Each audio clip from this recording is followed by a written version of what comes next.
Yes. Okay. Very good, very good, very good. Let me change here so I don't need to be looking at me and I can see you. Ah, new people here online. Very Zeus. Okay, so everybody okay? Everybody survived the Thanksgiving? Was a good Thanksgiving? Yes? Yes? Everybody happy? Good. So we were talking about last week. What we were talking about last week? Let's see. Someone remember? Yes? What we were talking about? Jason, you asked questions. So what we were talking about last week? What we're talking about is standing up for how one person talked about it. He's standing up for injustices and remain kind and Yes. have your heart with that happiness. Okay. So we did talk about last week a little bit more about understanding how actually objects, situations, people outside are not the source of our happiness, right? And I think I like to say sometimes that they don't deliver the happiness that we are, wanting. So that already rings a bell when we are trying to get that delivered by Amazon. Okay. So Amazon cannot deliver happiness. Okay. So that's a good way to think. Or Insta food or whatever type of thing that you're trying to be delivered to your house. Happiness is not going to come with it. Okay. But also that means that the dissatisfaction, the problems, the situations that we have that are difficult also are not delivered by the object outside. Then becomes harder. Because it's easier for us to actually blame and put the finger and get the responsibility of the way I'm feeling frustrated, anxious, worried, unhappy, or whatever outside of ourselves. So we use the opposite. We believe that happiness comes and is delivered by outside, and we also use the same type of mind thinking that the blame is outside, right? And therefore we go in our lives doing what? Clinging, getting attached to all of these ideas that we think creates the happiness. So we want to have it closer and closer and more and more and more and bigger and all of the super size me idea that we want just to transform it more and more. And at the same time, we have fear, aversion, anger towards everything that we believe gives or delivers to us all of these negative states. Does it make sense? Yes? Are we agreeing that that's the way we are kind of like living our lives? Good. That's important that we understand that. So then we start to understand that is not a component of the object, those negative emotions, those negative experiences that they give to us. It's not coming on the object, right? It's not a part inherent, essential part of the object. If we start to actually analyze, we start to understand that it is our mind, our perception of the object, our reaction to the object that actually creates those experiences of either happiness, fulfillment, pleasure, or dissatisfaction, anger, unhappiness. Does it make sense what I'm talking about? Can you realize that? Can you start to recognize that unfortunately the responsibility lies with us, right? I know sometimes people come, it's Sunday. I just want to hear that, all the problems are coming from outside and all of that. And I came, and then there's these people here come and say, God, I'm exhausted. I still need to do that type of job. But actually, as I like to say, living the way we are living right now is not better than actually trying to transform our minds. I can guarantee. It is hard work, yes. It is not easy to having to realize that the responsibility of our suffering is not outside and actually lies on our interpretation and perception of things. Yes, I know. I'm sorry. It's not. If there was a pill, it would be amazing, but there is not. Right? But what is the good aspect of it? Is it also fixed? permanent. It's going to be like that forever. No, it's just a habit of the mind. Guess what? The reason why we engage in believing that this situation is bad, that person is bad, and that situation is giving me all these troubles and headaches is because of a habit to perceive things in that way. Just that. Simple. Don't create any more kind of like, Brazilian drama on top of it. That's only what it is. A habit by this misunderstanding. Does it make sense what I'm talking about? Yes? It's just a habitual tendency that we have to believe that things are in the nature or they can deliver happiness to us. And they have the qualities or the components of badness or kind of like, all of the nasty things that we see. Does it make sense? Okay, so that's very good. We established that. But then now, what do we do with that?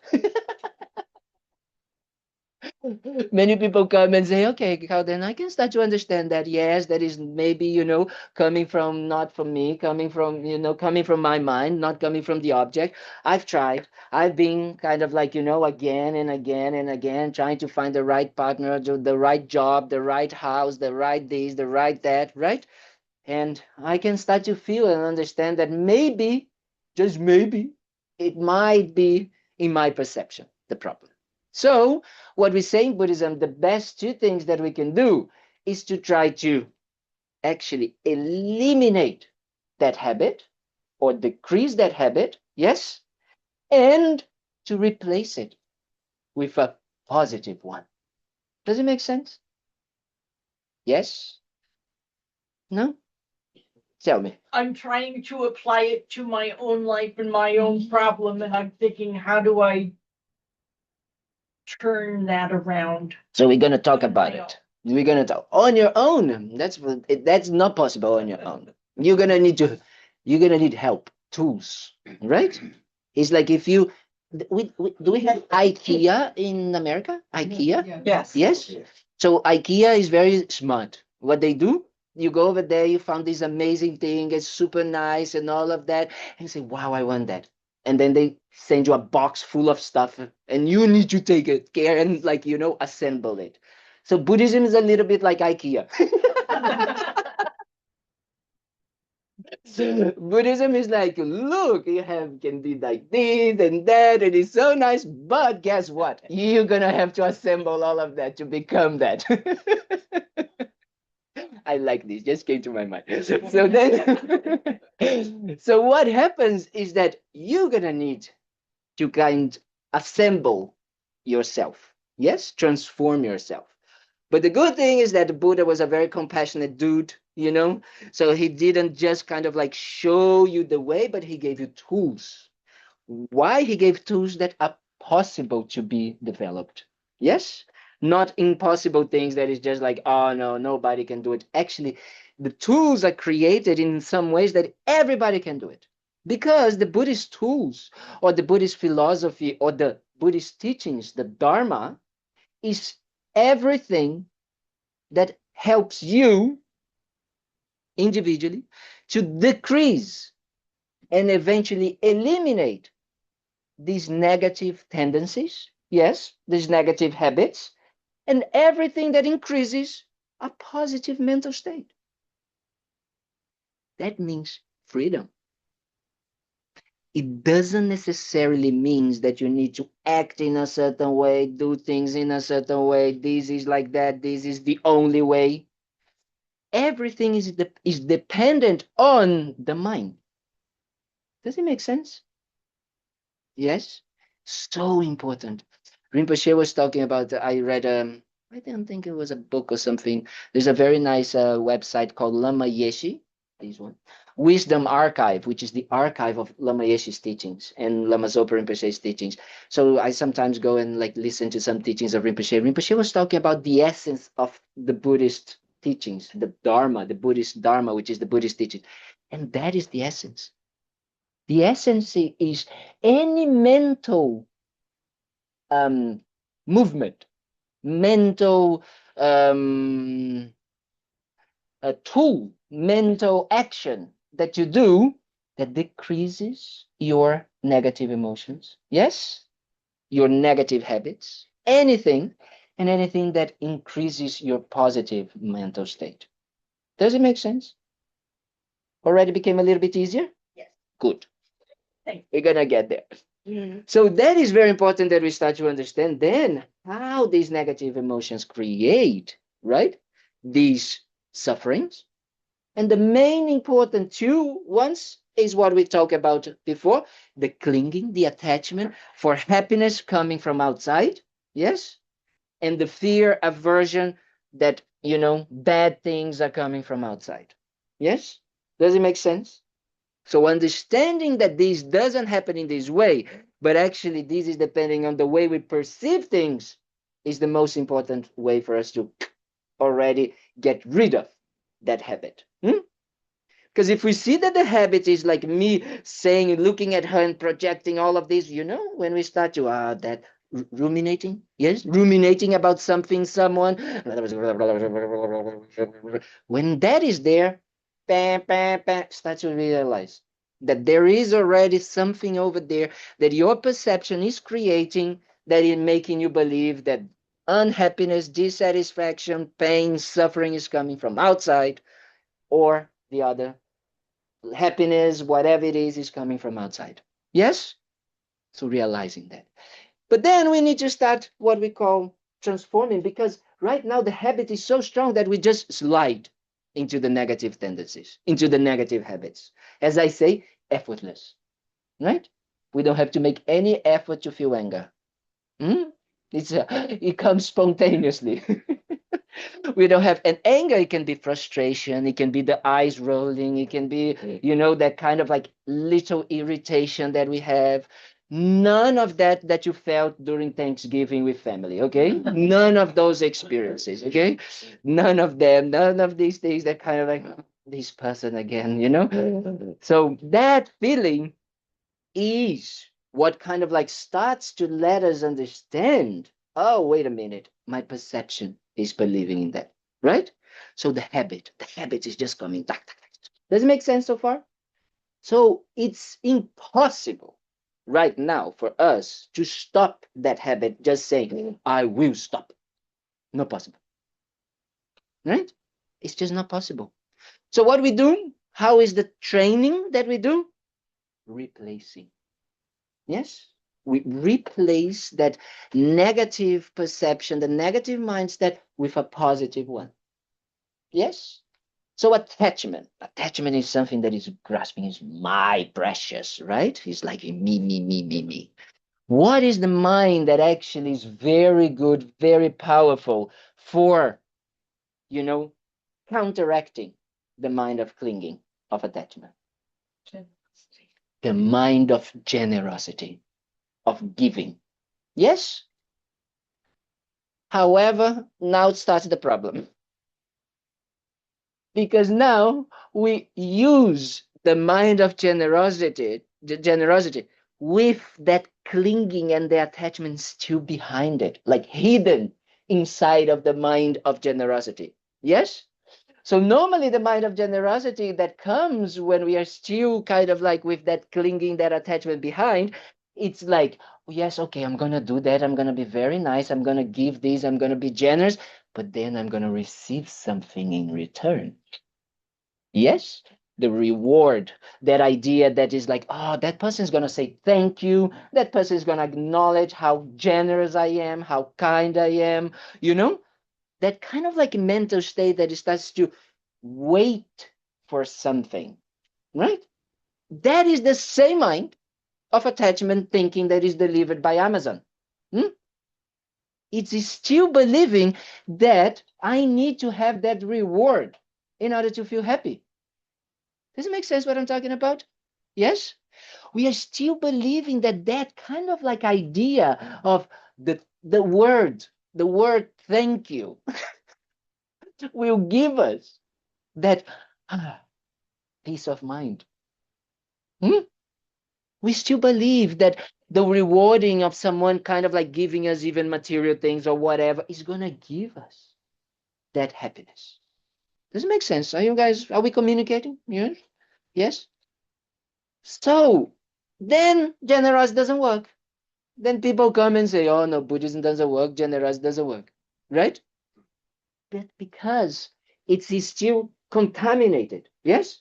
It is still the underlying motivation. It's still the clinging down, up like there. Yes, it is still there.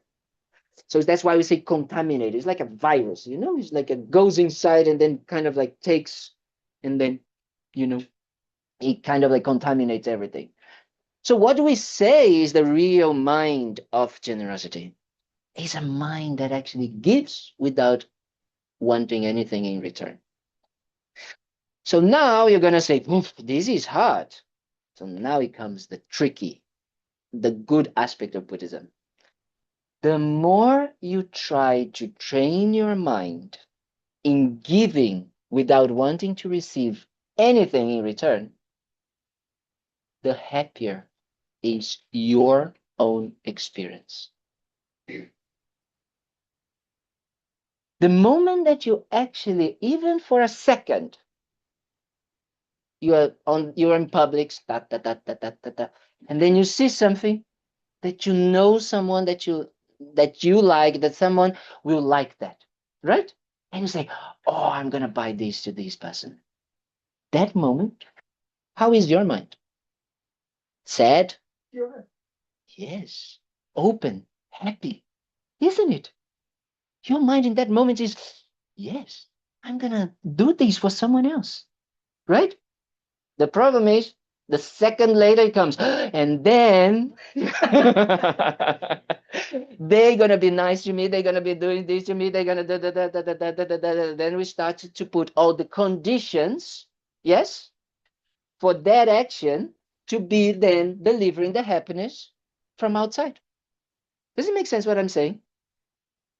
So in that moment, that first moment that we actually are able to think about the other person, what are we not having in our minds? The expectations, the clinging, the attachment. That is what in Buddhism we call happiness. When the mind is free from that clinging mind, that mind that is waiting for the reward, yes? But not only that, but is also full. It's not only not having the clinging mind, but is also full with the wish to do something for others without anything for me. Does it make sense? That is so important that we understand that, because then the mind and the experience, the motivation becomes the actual source of happiness, not the result. It doesn't matter anymore if the person is going to say thank you, not thank you, is going to, kind of like, not like, because we already got the reward. Yes? You understand what I mean, that we already got the reward? That moment that we were in Publix and we had that open heart and a spacious mind to think about someone else. Does it make sense? The more we do that, the easier it becomes. We create a habit of developing that want and that wish to do that. And guess what? Not because we are anymore wanting to receive something, but because we want to experience ourselves that open, kind, generous mind. That's what His Holiness calls wisely selfish. Does it make sense? That's what's called what? Wisely selfish. Wisely. Wisely selfish. Yes? Yes. I am actually getting what I want, which is the freedom from that negative mental state, and I'm having a mind that is uplifted, happy, spacious. Yes? When I'm actually thinking about others, without believing in it. So I have that. Yes? And guess what? I still do. I still give the gift or the cookies or whatever it is to the person. But it's not anymore conditioned by the result. is not anymore conditioned by what that person is going to do with that gift. Like it, not like it, because then, guess what? We are doomed. We have no idea what the person is, how the mind of the person is, and they can love it because we really believe, because they have always liked, chocolate cookies, but at that moment they are doing a diet or something like that, or someone called them fat, and then they never told you that, so they are in their minds thinking, I need to cut sugar and all of that, and you arrive with those amazing cookies, because you always know that this makes them happy. And in that moment they say, you wanting me to get fat or blah, blah, blah, then, I did that. I was so compassionate and so generous, and look how being generous is bad. Don't do that. Isn't it? That is the mind that we think. And we start to giving up being kind, generous, loving, because we believe that is the idea that how the mind works. Yes? Does it make sense what I'm talking about? Are we communicating? Yes? So that is so important that we understand that mechanics of the mind. Am I saying it's easy? No. I'm not saying it is easy, but I'm saying that if you understand the mechanics of the mind, then it makes sense how you're going to do it and why you're going to do it, right? We start to get freedom from the constant chasing of the reward. Yes? And we start to actually appreciate our own power of making ourselves happy. Yes? By us creating that mental state that think about others without putting any condition. Does it make sense? It's very profound what we are talking about. Very simple, but very profound. It actually can completely change our lives if we really practice that.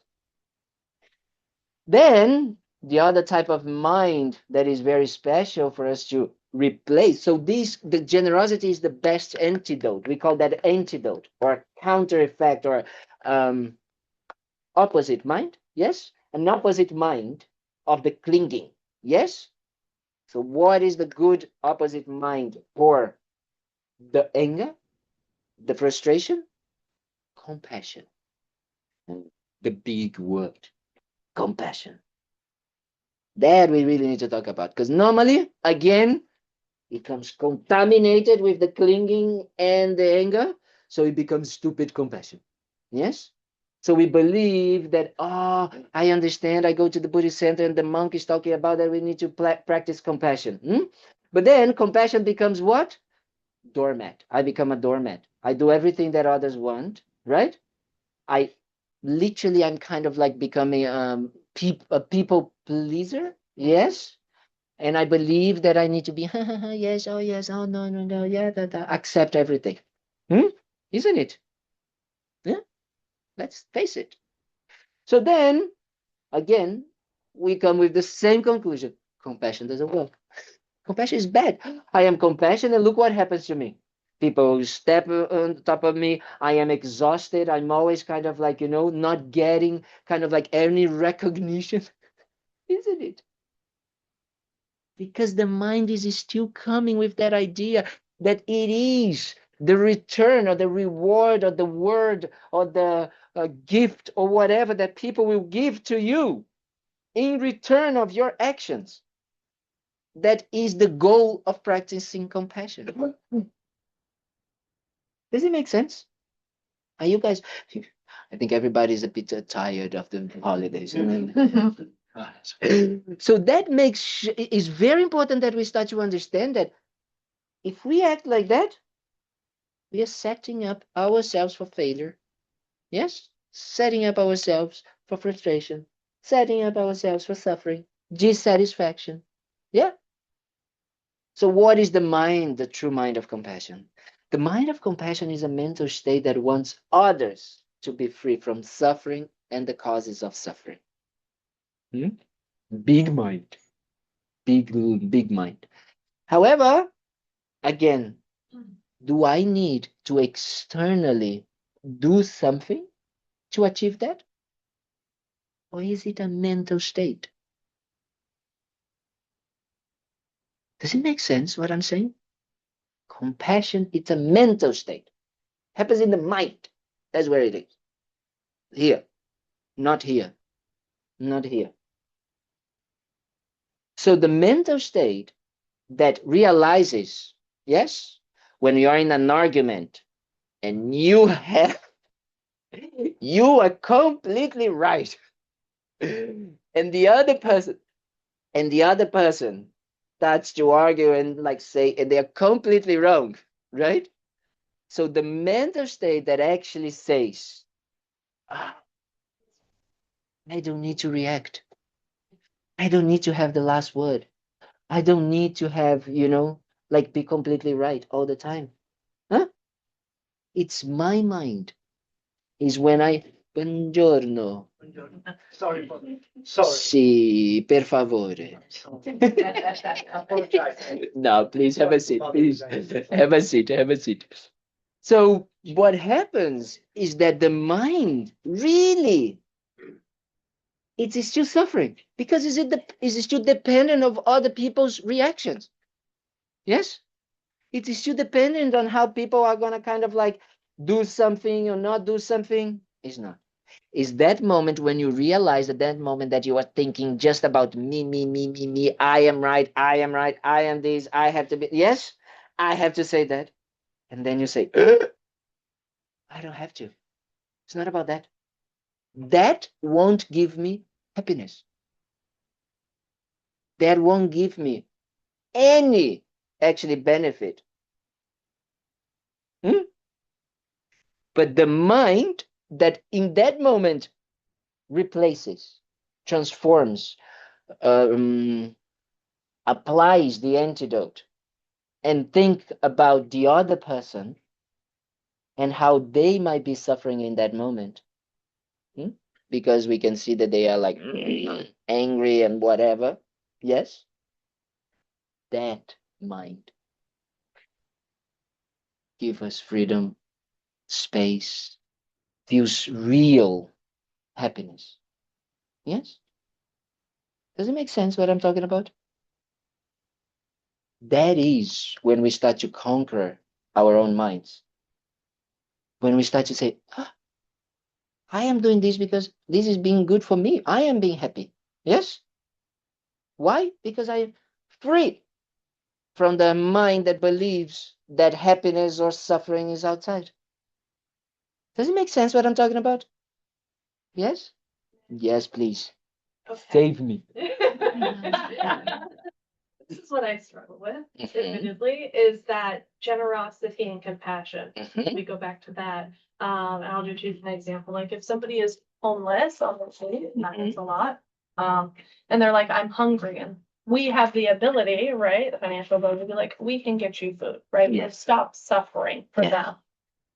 But when you just said, if you apply compassion to that, that's almost like I can be compassionate that you're hungry, but maybe that doesn't involve action. Like differentiating like how to be generous and compassionate, and maybe how do we determine when to take action and when not to? Very good. Very good. So when to take action and not to take action. And that is exactly the what I was going to say now. So it's perfect question. I read your mind. Exactly. Because the problem is that we are normally addicted or habituated with the outcome, right? Being compassion. The outcome is compassion. Is you giving the food that makes it compassion, right? Guess what? The mind, the body and the speech don't work without the mind. Yes? Yes. Doesn't work. Nothing happens. You don't do anything with your body or anything, you don't say anything without the mind. So right now, because you believe that compassion is giving food, yes, the external aspect, let's say like that, there's the stop of their suffering, right? You say, I have to do this, right? So I have to. I believe that is the cause for me to feel that I am practicing compassion. Yes? The mind, when we actually replace the action or the result, but going to the cause, which is the mind of compassion, of being free from me thinking about it and me thinking about others, it's a positive mind. So whatever comes with the body or the speech, out of that compassionate, true compassionate, authentic, virtues, positive mental state, is going to be positive. It doesn't matter if we're going to then give food, or if we're going to give money, or if you're going to give a hug, if you're going to say something, if you're going to be, because that is the cause. So actually, you're going to do the same thing, giving the food, but you already got the reward. Do you understand? So then you're going to be even happier, let's say like this, rejoicing that that happened to this person, right? Authentically, but not dependent. Because then the person says, oh no, I don't want food, I want drink, I want you to buy me drugs or whatever. Then you're like, yeah. Right? Yeah. Or with anything else. When the person starts to, if we are focusing on the external aspect or the result as the cause, if that result changes, we immediately lose that peace of mind. Yes? Does it make sense what I'm saying? If I am with the compassionate mind intention myself, because I feel free from the selfish grasping mind when I think about others, then it becomes about others. So whatever I'm going to do is going to be based on that intention. If they don't like it, if they can't, then it's just the result. But the action, the intention is already there. Yes? Yeah. So then it becomes the result or the action becomes free to be whatever. For example, compassion also means saying no, putting limits. Compassion is not no? That's why I say become doormat, right? Compassion is a very courageous, strong mental state. But it can only be courageous and strong if we create it within ourselves. Because what doesn't allow us to say no, to put boundaries, to create that, is the selfish mind believing that, but if I say no, they are not going to give me the reward, which is to say that I am compassion. Does it make sense? Oh, I'm not going to get the reward because if I put boundaries, they are not going to like me. That is not compassion. You're not wanting them to be free from something. You don't even care about them. You care about what they're going to give to you. Right? Then there is selfish there. There's selfish mind in that moment. Does it make sense? There is a selfish mind that is using that person to get what you want, which is the reward, which is this. But you are manipulating it as compassion by being the kind and generous person. So it could be just as compassionate to give them a hug. Yes, because compassion is not an action. It's a mental state. Yes. You know, that is the kind of like the biggest thing we need to actually develop. That freedom from needing or wanting a reward out of the action. Yes? Then the intention is there. So then we become clear, the mind becomes open, then we become creative. I always say, even like before Buddhism, but especially after Buddhism, creativity only comes with space. Right? Creativity only comes, you only think about different solutions when you actually have space. Otherwise, it's just going to be either this or that. You just need to kind of like make a quick, a quick decision. A, B, C, max, but actually creativity. So the mind that actually develops compassion which is the mind that is not interested in anymore in what, because I don't believe, I understand that happiness is not going to come because this person is going to like me or not like me, say thank you, say not thank you. I don't think that. I actually know that when I stop the clinging mind in my own mind and I replace it with the wish to benefit others, just in my mind, that's when compassion happens. So then what we say that the acts of compassion, they are just results of. Yes? They are results of the cause of compassion that was created within my mind. Yes? It's a very different. It's a 180 degrees or 306. I never know. I'm very bad in that. 108 degrees of kind of like understanding of what we now call conventional compassion. Yes? Because now compassion to us is the external aspect of things. Is really believing that, oh yes, this person, then I need to give them, I need to, I have to. The need and have to comes with that idea that because that is the kind of like what is going to give me the result. No, I wish them to be free from suffering. The moment that I wish that really truly from my mind, I don't have the wish to have a reward by them. They cannot coexist. Yes, they are an opposite man, incompatible. Incompatible. There is a word that we use it in when we are studying debate. They are kind of like to say that they cannot coexist. Yes, it's like what cannot coexist?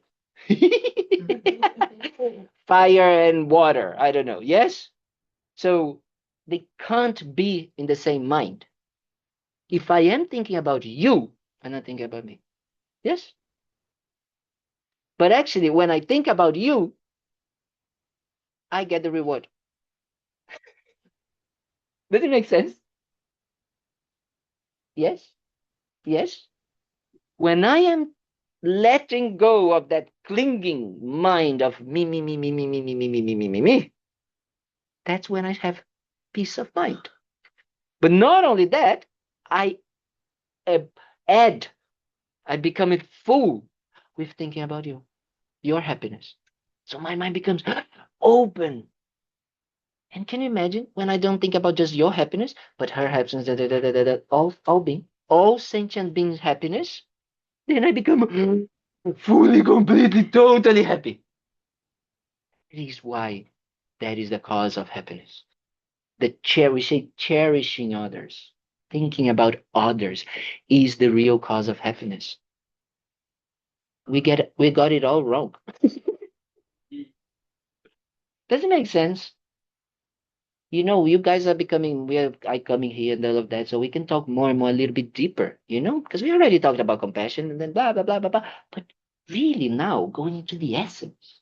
Yes, you guys can take it. Really understand that. I was thinking about you, Haley, because yes, Monday we had a talk. We are doing a course called the compassion toolkit. How to develop a kind of like compassion, really, because it's not just thinking about compassion as well. You also need to train the mind. So we have like mental states prior to the compassionate mind, so we can develop it. Right? It's also the science of the mind is not just like, oh, I'm gonna think about compassion now. Ah, very good. Good luck. Right? So we need to create the conditions for the mind of compassion to arise. Yes. So we're talking about it. Then Haley said, are you saying that I need to think about me so I can kind of like have? And I said, in a way, yes. You think about, I want to be happy. Huh? So how do I become happy? By replacing the mind that thinks that if I get something from others, I'll be happy. But actually wishing others to find that happiness. That is the mind. That is wisely selfish. Yes, you start to think like that. Then you start to think more about others, happier you become. Does it make sense? Yes? Severio. I have a question. Parlami tutto. No, in English, I guess. Yes. I have a question. Okay. Me personally, I always have in my life a kind of a philanthropic point of view. Mm-hmm. willing on helping anybody that Yes. come to me Mhm. and ask me a favor. If I can, Mhm. 99% I help him or her. Okay. So you all know, okay? So you can. What do you need fixed in your house or whatever, you know? But that's the point regarding what you just explained. Yes. You know, that is why I feel heard. That many times, most of the time, the people that I helped, they didn't give a beep to me. Yes. They didn't appreciate what I did. Yes. So That's it. that hurt me very much. Yes. That's true. So that's why probably I needed that. We all need dharma, you know. That's honestly the tools, you know. That's why I was telling you, we all need those tools, because right now, that's why Buddhism is so special, I feel, because it's not about trying to fix, you know, like life in Mars, let's say like that. It's trying to fix our lives here right now. Yes. So if we experience, so that is your experience, that is your life, right? So we are trying to say, okay, so the normally our way of dealing with that hurt, that pain is, I'll stop helping others, isn't it? That's how it goes. Because we believe that the cause of the pain is the action of helping others. And people not saying thank you, not appreciating, not valuing you. Hmm? So then that's the way we fix it. We say, I'm not going to do it anymore. Hmm? So that makes us even unhappier. Yes? More unhappy. Bitter. Bitter. Yes? So what happens is that Buddhism is saying, no, no, no, no, no, no, no. Don't stop. Don't stop giving. Don't stop helping. Stop your mind. Change your mind.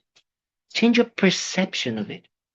Change the idea that is actually the cause of your suffering, which is when you give, when you do the action of giving, there is so much inside of that action, right?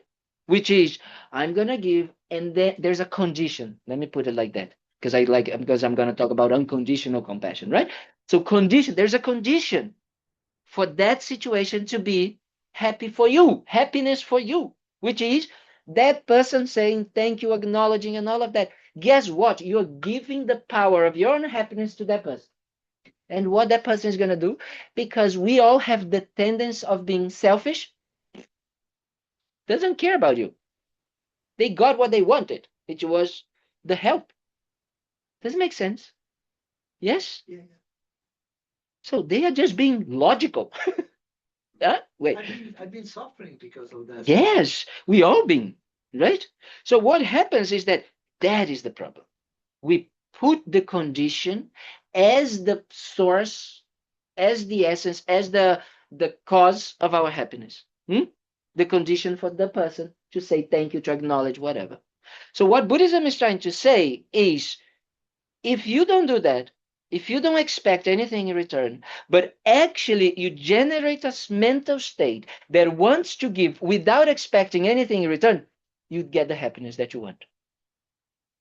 And guess what? When you do that, what starts to happen, which is mind blowing, because we are very funny, is that we start to act really towards that person in a less clinging, less kind of like a waiting, Reciprocal.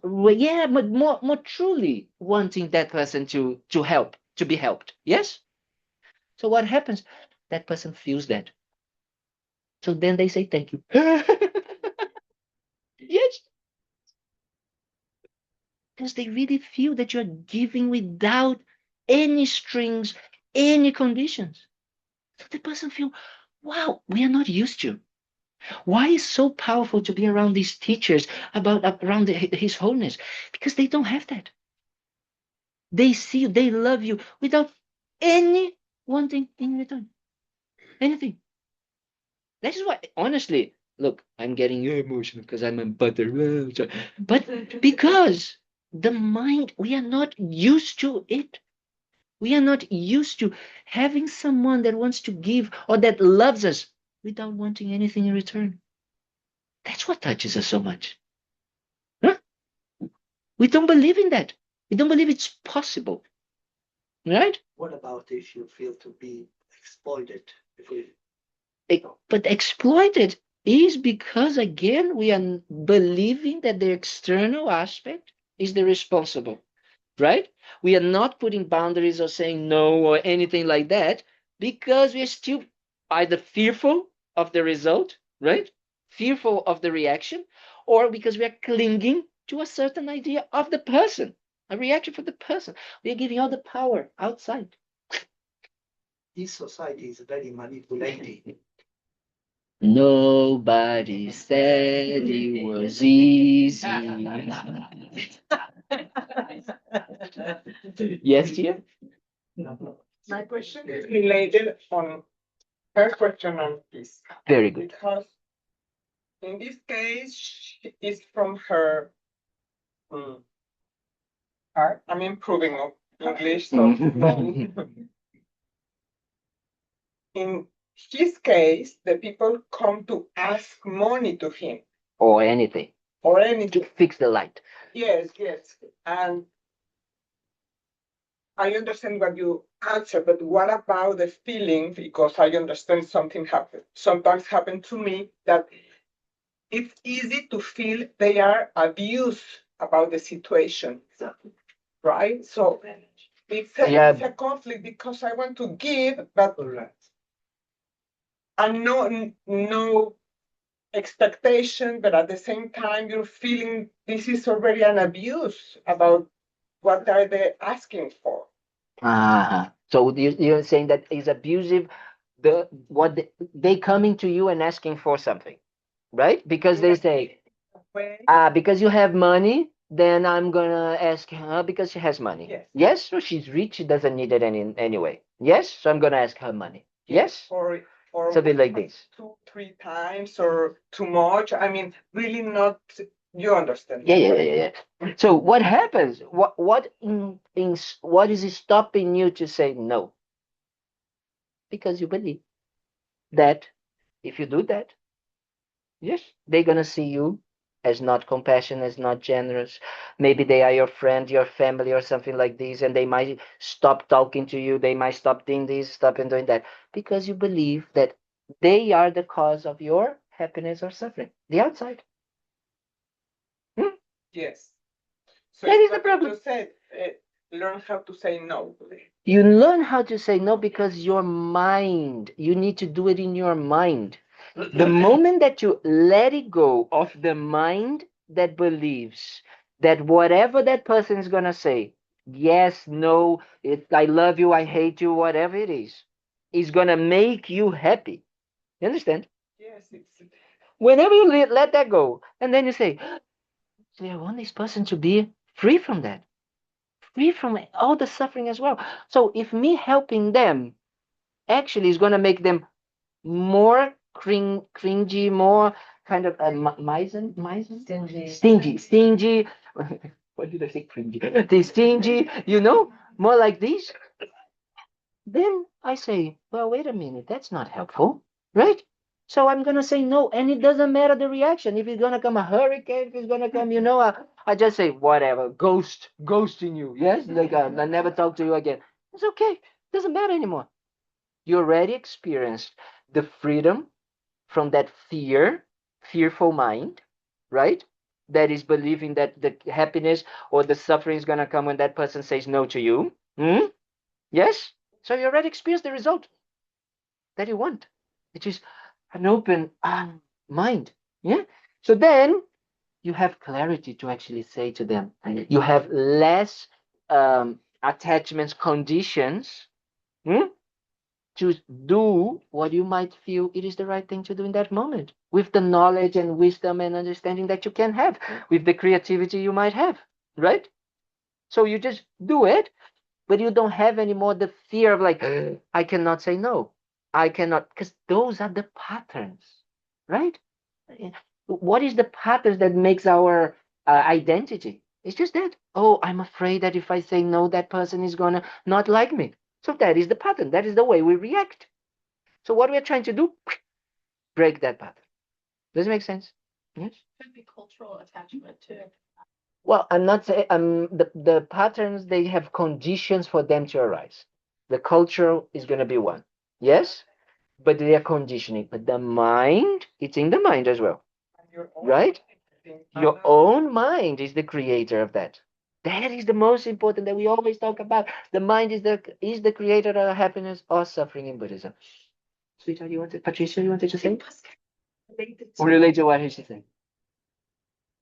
That's what maybe saying, because some people abuse, Yes. but it's kind of up to, like you're saying, to decide when to say No. no. Put Identify the boundaries. situation. It's Yes. like, I need money to pay rent. Yes. And then you say, oh, but I have this job. Oh, no, no, no, no, no, no, no. Like, it's not enough money. Yes. And I'm like, if I'm asking you for money and you're offering me a job and you think every little bit help. Yes, yes, So yes. that's the time that sometimes you need to. But then the most important in that is that you, in your mind, you let it go of the idea that the way to help this person is in a certain way.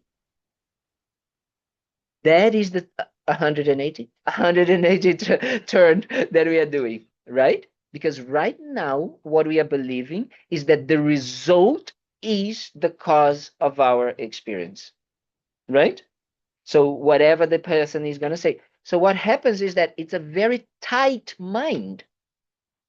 Think about it.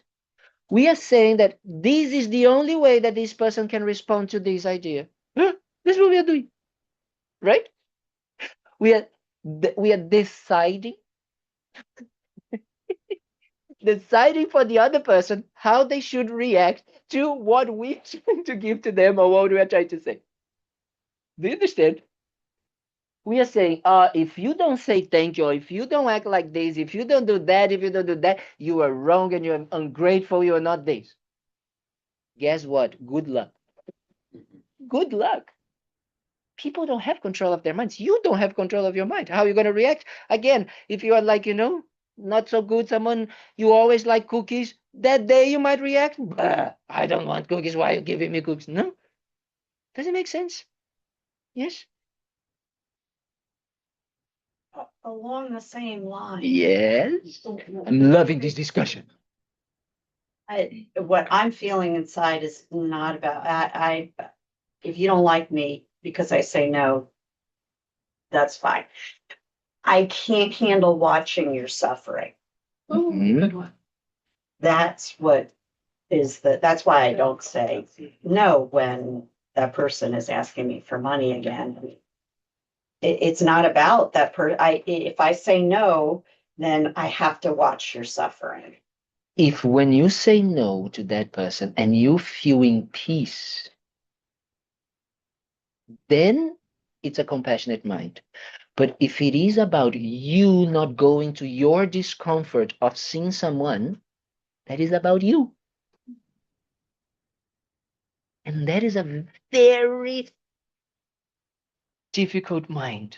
I know. But normally, that's why the self-clinging, as we say, it's kind of like super glue. And it's very sneaky. Sneaky? Yes? It goes like, we can create and kind of like put all of these incredible, how Tricia, I don't want to see you suffering. Yes, right? Because it hurts me. But it hurts me. So it's back to me again. Right?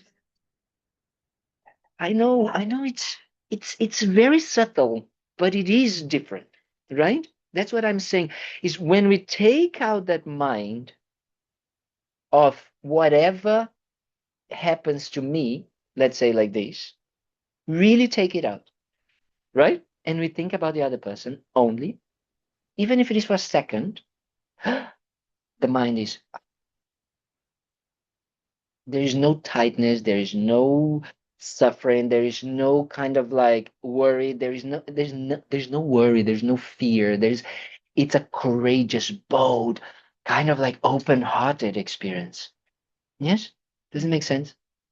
So then it's going to be just a second. It's really helpful to think about examples of people Yes. having that pure compassion. So besides, religious gurus or whatever, you say like a mother with a newborn baby, it's pure love and compassion without expecting anything in return. Yes. They're not, Because they are not really giving you anything besides headaches and poop and sleepless night. just wondering, would you think that's not a good analogy of, I'm gonna so or is that like, oh, look what I created, aren't I? so I'm gonna say that it doesn't matter the situation. And don't think that we don't experience those mental states. I just gave an example. The first example I gave was the public's one, right? It's as simple and basic as that, right? The first moment. The problem is the habit that comes just after, right? But the first moment, actually, with all of compassion, is pure. Because it comes from the nature of our mind, which are pure. It's what comes next. Is what comes next. Is the Brazilian drama, as I like to say, or kind of like the layers we put on that, right? One of my teachers, he describes that, he says that every expression is pure because it comes from the purity of the mind, right? The problem is the immediate, like the second of the habitual tendency that already comes with, and then, right? And then they're going to do that. So sometimes we are able to stretch a little bit more that purity. Yes. Maybe you were saying with the baby or something like that, or maybe another situation, whatever it is. Along whatever, You're being naughty with the dog. So, that is totally pure in that moment. Then it comes the conditioning. Yes, does it make sense? The conditioning is the problem. Because the conditioning comes from that understanding or that idea that, I'm going to need that condition so I can be happy. Yes? I think, Bob, you wanted to have Yeah. And then, What about towards yourself? about what? Towards yourself. Towards All yourself? the conversation is about with other people. Yes. About compassion towards yourself. Very good. Compassion towards yourself is when you brain rot in front of Netflix and eat cookies and everything. That's what it is, right? That's what we normally think. We believe that it's the same in a way, Bob, because we believe that whatever is going to bring us happy, it's outside. So we nowadays think that self-compassion means doing what my desire wants. Because I don't give too much attention to me. I'm only doing things for others. I'm always doing things for others, so I need to think about me. So I need to have my day of just binge watching and having, ice cream and all of that. We believe that that is self-compassion. Because the idea, the mental state is exactly the same. It comes from that understanding, or that wrong understanding, that aspect, that action, that object, that situation will bring you happiness. So actually, if you want to practice self-compassion, think about others. Let it go of that wrong view that me having or winning or getting or having something delivered from outside as happiness is the mind that is going to bring you happiness. Does it make sense? That is self-compassion. That is the mind that actually, when I start to let it go of that mind and I develop that mind to really, even for a second, think about others without believing that something they need to give to me. Yes? That. So we just need to practice that mind. And guess what? That is the good news. The mind is habitual. The more we do it, the easier it becomes. But we need to start. So that is why you can do it for yourself. You learn, you start to practice, and the more you practice, the easier it becomes. So the more we start to give without like waiting and expecting something in return, the more we actually develop the wish to do that, because the happier we become in our minds. Does it make sense? Yes? So then with time becomes easier. But guess what? As I said, habitual, negative, habitual, selfish tendencies are like super glue, as I said, right? So you're probably gonna be with the super glue for 99.99% of the times still. But guess what? 0.01% is better than than 100%. And we go like that, day after day, moment after moment, situation after situation. And the more we do it, the easier it becomes, the better it becomes, the happier you become, the lighter you become. Wow, life becomes meaningful, happy. What is the meaning of life to Buddhism? That exchanging the mind, literally, of selfish grasping for outside as the source of happiness and suffering, and transforming it from inside by thinking about others. That's it. Easy. Okay, let's go home. Goodbye. That is the idea. Does it make sense? Yes? May I read a few lines from Jason Kappa's path, three aspects of the path? Well, it's better than, I can't say it the way. Sure, you can do that, even though people might not understand. This is a text, Jetson Kappa. The Jetson Kappa is there. Maybe we have with the yellow hat over there on the right. So he's the founder in the year 1357, around that time. Yes, 1300s, something like that. So he was the founder, and everybody thought that he was a very good scholar, and he was an incredible scholar. But philosophy and the Buddhist teachings is not a philosophy of scholars only. It doesn't matter if you understand, if you know, if that is kind of like you can repeat these words and be all of that and blah, blah, blah. Wow, that's very good. He was an extremely powerful practitioner. That means, what it means, a practitioner, as our friend said here, I am trying to use these into my mind. That's what makes you a practitioner. You don't need to sit down. You don't need to be in a cave meditating and kind of like, oh yeah, this is the way that it's practicing. No, you just use what we just discussed today in your mind the most time as possible. Yes? That's what makes you a practitioner. So out of his doing that again and again and again, he wrote texts or prayers or things to help us. Like, as I like to say, he's like when you make a nice recipe, now you all made nice recipes from ChatGPT. From ChatGPT, but now you kind of like, oh, you want to share that recipe, because you really like it and you would like to share with others because you learned how to do it. You not only thought, but you made the recipe. So that's what he did. Yes. And he wrote a very special text. It's called the Three Principal Aspects of the Buddhist Path, right? So he was talking about it. And the main things is that he's talking about is what we are discussing here. Yeah. But so Roy would like to read. Very good, Roy. This is about the mind of enlightenment. In short, if like the mother whose cherished son has fallen into a pit of fire and who experiences even 1 second of his suffering as an unbearable eternity, your reflection on the suffering of all mother sentient beings has made it impossible for you to bear their suffering for even 1 second, and the wish seeking enlightenment for their sake arises without effort, then you have realized the supreme precious mind of enlightenment. Yes. How do you reconcile that with your answer to our question earlier? Is exactly that. Is exactly that. Because if you believe that the suffering of the person, it's happening in the external aspect, right? That is exactly not understanding what Tsongkhapa just said.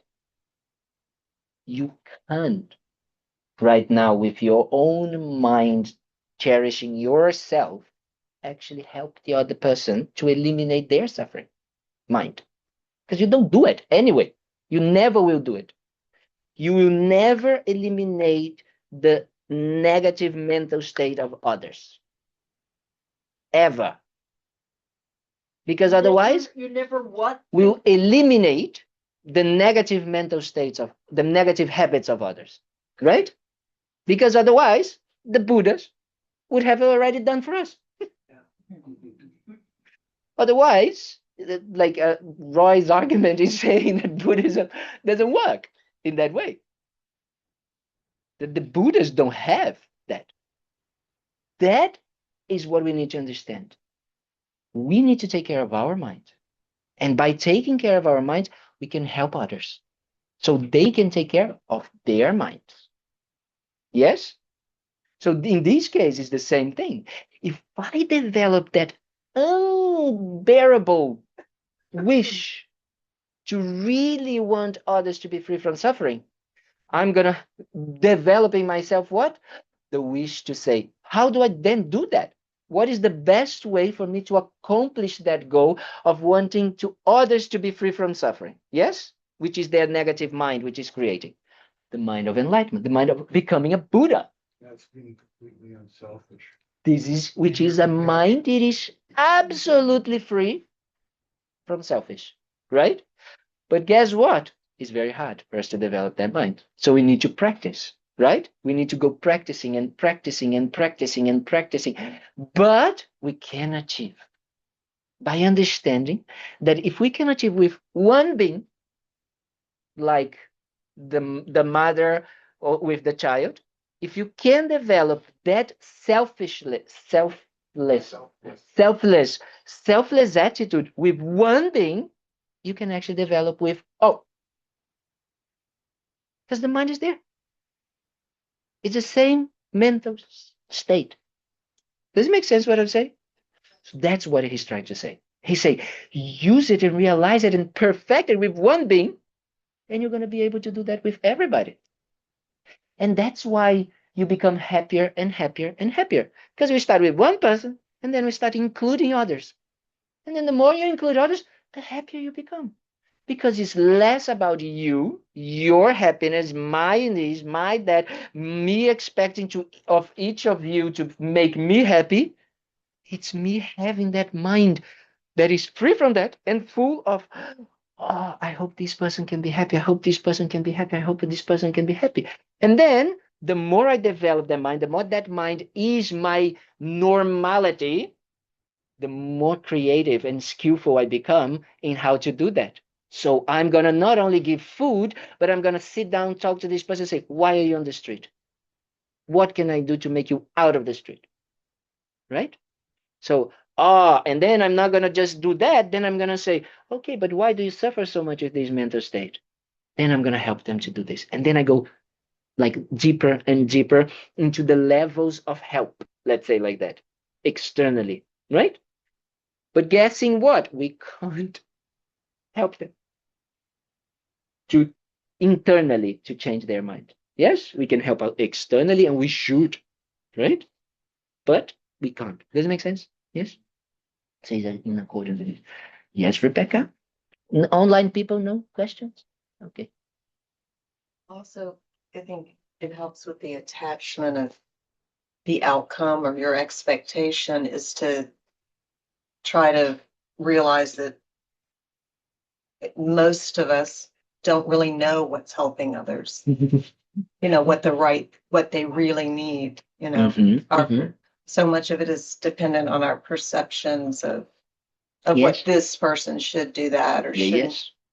Yeah, this is very good what Rebecca is saying, because it is that our minds, we are so addicted to the return, to the result, to the reward, we're completely addicted to it, right? But guess what? That is totally contaminated by our idea of how the reward or the result should be. So when we try to help others with that idea of what the return and that return should be, we are doing like this, as I said, a very tight mind, wanting that person to react in that way. and we truly believe, because we believe that being compassionate is the result, that we are being compassionate and we are helping that person. And when the person is ungrateful, no, we become angry at that. Because we truly, so that's why the Buddhist path is about starting with yourself. Stop wanting to kind of like put leather. There's a Shantideva, the 7th century teacher. He said, stop trying to put leather in the entire world. Like maybe it's easier to start with putting leather under your feet, right? His Holiness says another phrase that for me, I was talking to someone yesterday, maybe with us, you and Iris, I think. I said, His Holiness says a phrase that Buddhism is about stop harming others. That is the main goal. And guess what? Even when we come with this idea of being compassionate and helpful, when we are giving them a way for them to react to what we are giving to them, yes? When we are making them tight, when we're putting in our minds, creating the result of their reaction to the help we are giving to them. Do you understand? Does it make sense what I'm trying to say? Guess what? You are far from helping them. And not only this, you are suffering yourself. So 0-0 instead of win-win situation is lose-lose situation. Loss-loss, I don't know. Yes? Yes? Loss-loss situation. Yes? And Huh? repeat this again because it's Yes. very So interesting. it's like when we try to put the result in when we kind of like we're so obsessed with the result and we put it in a specific way, that person, oh, when I do that, this person is gonna react in this way, right? We are putting the decision or the result of our happiness or our suffering in a very specific small little box of how that person should react. Yes? So when we do that, we are not actually helping others. Even if the material help is there, the hug, the food, the money, whatever. No? Because we are actually completely conditioning that person to act in a certain way. Right? So the poor person is going to act probably very different than us, than what we want. No? So what we do is that we suffer when they don't actually act in that very tiny space we gave for them to react. And then we suffer and then they suffer. Right? Because then we become, who said, Peter about them. No? This person so ungrateful, this person is like this person like that. Then we start to say to others, right? I was so compassionate, so kind, so generous, and they didn't even say thank you. Bad people, right? Yes, you're sad. So in other words, so you don't have to expect anything in return. Yes, that is the mind that is going to bring you happiness. You give, that's it. But you understand why you are doing that, right? Because you understand that when you give with the mind expecting something in return is the cause of suffering. That mind is the cause of your own suffering. Does it make sense? When I give without expecting anything in return and just wanting that person to have that, is the mind of happiness, is the cause of happiness. Does it make sense? That understanding that is revolutionary and is going to change your lives. Right? So now is the problem. We're going to be able to accomplish that all the time? No. So we just keep trying again and again and again and again and again. Yes? Makes sense. There's a question here on the chat. How can we learn to appreciate what other people do for us to bring us happiness when it's something we didn't really want? For example, someone organizing the kitchen for us in the way we didn't want it. Or someone giving us a present or something we didn't want it. I love this question. So, did you understand the question? Yes? Yes.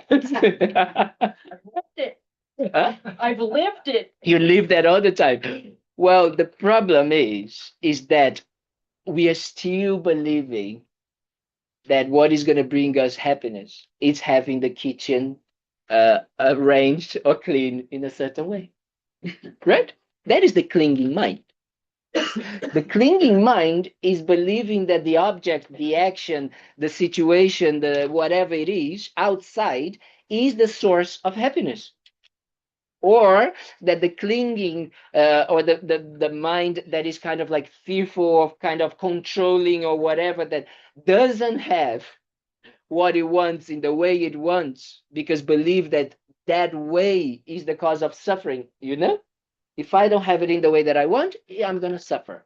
So when the person, organized the kitchens in the way we didn't want, because we believe that that is the cause of suffering.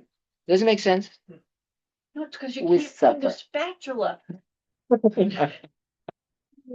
So that is the problem. It's not about what the person did to us or not.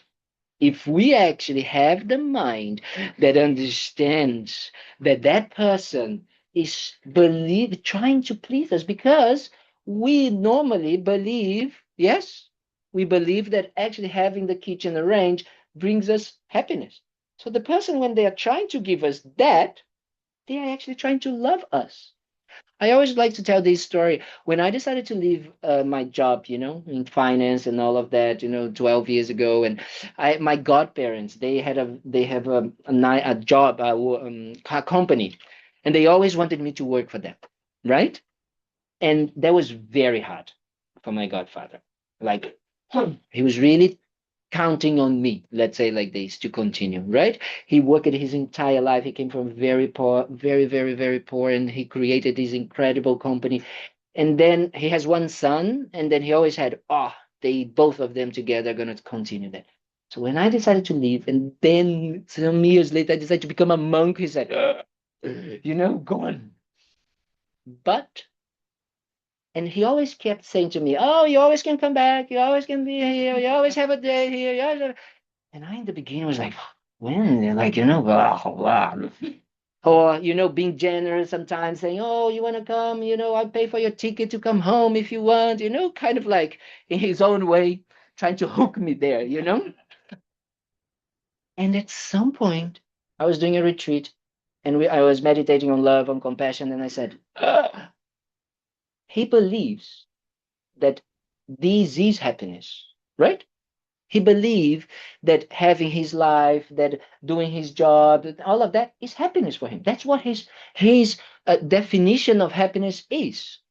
So if he's wanting me to have that, that is the exactly definition of love in Buddhism, wanting the other person to be happy. He doesn't have the wisdom to know that that's not gonna make me happy, but that doesn't matter. He's really trying. Motivation. Yes, he's really trying, like saying, "Oh, because I know that this brings me happy, so I want him to be happy." It's very special if you think like this. Then the warmth. Then I started to be so much more patience with him, much more this, and I started to call him more. And now the relationship changed. Does it make sense what I'm talking about? So that's very important also that we understand that. I was just gonna mention, further to what the person in the chat wrote, Yeah. they organized the kitchen. When somebody does something for you and it's not the way you want it, you're supposed to, it's like, I'm not even saying that right, but you smile and you say thank you because their intention was to help, Yeah. not to make it more difficult for you to Yes, be in the yes, yes. kitchen. The fact that they care enough That's it. to do something, even if you can't find the spatula, their intent was to help. So that was Yes. their idea of being selfless, and you Yes. say thank you for That's thinking it. of me. And That's exactly what that's why I gave this from my godfather. Is like when you realize that it's like, they had the intention. They had the intention because they believe, because of your actions, okay, not their actions, because you believe that having the kitchen organized brings you happiness. Yes, not because they think. So they made an effort right. to get out of their minds and do that for you, right? So when you actually feel that, you're like, oh, wow, that's what happiness, that's what love means. Huh? Like thinking about the other person. Yes, it might not be the method perfect and kind of like There's these, what is that woman that that explains how to fold? Martha Stewart. Mary Cotton or Martha Stewart, you know, it's not a Martha Stewart way or a Mary Cotton, whatever it is, but they're trying their best. Yes, does it make sense? Yes. You wanted to say something? I've had a dilemma for the past 2 years, Mm-hmm. and I don't think there's a way to reconcile it. But as an aside, after what this gentleman read, Mm-hmm. I don't know how I could be a Buddhist because I will never not step on a cockroach. I will always kill a cockroach. But why don't I make it? 2 years ago, my sister and my then 38-year-old daughter Mm-hmm. got into an altercation over the telephone, Mm-hmm. screaming at each other, F Mhm. you, F you, F you. My sister stopped talking to me, Yes, of course. having a fight with a 38-year-old woman. Yes. My sister will not communicate. Unfortunately, I'm grateful. I really am. I'm relieved. I'm relieved, and that doesn't make me I was not see. I didn't see that one coming. my life is easier because she's not in it. Okay, so we need to check. We need to check, and that's exactly how we said. Lisa? No, what? Sorry, I forgot your name. Lauren. So what is that to Lauren? You know, you need to be careful because yes, I understand that we are kind of like thinking that not having someone bothering us or pestering us with things is a source of happiness, right? Really. But or relief. We need to be skillful. If that is too much, that relationship, right? If the relationship is too much, because we were talking about that yesterday about another situation. If it is too much, we need to be skillful to say, wait a minute, I can't deal with this. So sometimes having some distance, yes, it is beneficial. Because that will create, however, this is not going to create a mind of happiness because it is still based on what is good for you, right? So we need to be skillful in alleviating that, yes? So it's like having the kind of like the thermometer of how much of selflessness we can give. So it's like, oh, right now it's better for me to be a little bit selfish and not have a relationship with that person because it's too much. But then the more I meditate, the more I try to work, the more I try to really, I listen to blah, blah, blah from Kalden and all of that. And then I try, and then the mind becomes a little bit more moisture with compassion. Yes? Like more, has a little bit more of kind of like tools, compassionate tools. So then, maybe it's Thanksgiving and you think, well, maybe she's going to be alone and all of that. And, well, actually, I really wish that she's okay. So even if it is, you don't need to call her yet, but just having that thought. That moment, you take it out, that mind of like relief, me, having relief, and you generate a positive mental state. Does it make sense? And that positive mental state with time, you go and then you become a little bit more comfortable with maybe getting the phone and talking to her, even if she's not very happy. You understand? Or sending a message, sending it without an answer, without a expectation of return of her like not being angry or mad at you or anything like that. Yes. So then it's okay. We just kind of like we just go from where we are and what we can do.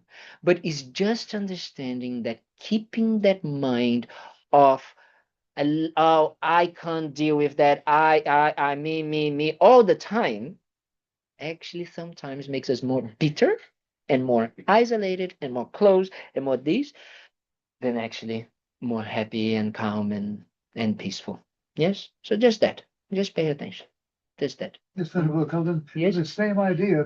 I'm listening to an interview on the radio, a woman talking about her dating with men. Mhm. She said some men will make a mess out of your life. Yes. You have to love them from a distance. Exactly. Exactly. When talk like abusive and toxic relationships, yes. you know, because your mind is not going well with that situation. Yes, you need to work on your mind. So what it means that it's not going well, your mind is becoming selfish, is becoming angry, is becoming this, is reactive, and all of that is increasing the negative aspects and the negative habits. Then you already know, no good, right? So what do I need in order to decrease that? How I practice Dharma. Yes, so that's the idea. Okay, I hope that this was in any way beneficial. Again, I talked too much and we didn't do discussion groups.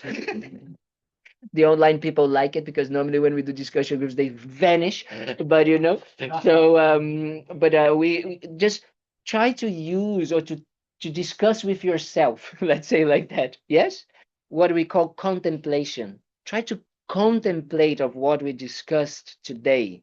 And if you just come here on Sundays and then you don't think about it anymore, then it becomes harder for that to become a habit, right? So try to use it in your daily life. So try to use things in your life. If it is kind of like reading a book, if it is rewatching what we just talked or something, or just put it on, like, you know, I don't know if we have Spotify or whatever, but you know, something that kind of like can make you during your day really come about and think about it in this way. Oh yes, that's what Venerable Kalden was talking about. Yes, so kind of like having that as an anchor for your practice. Does it make sense?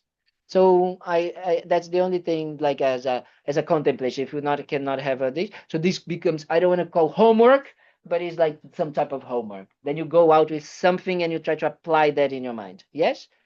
So thank you so much. Thank you for being here. Thank you for for really discussing incredible questions and putting like that.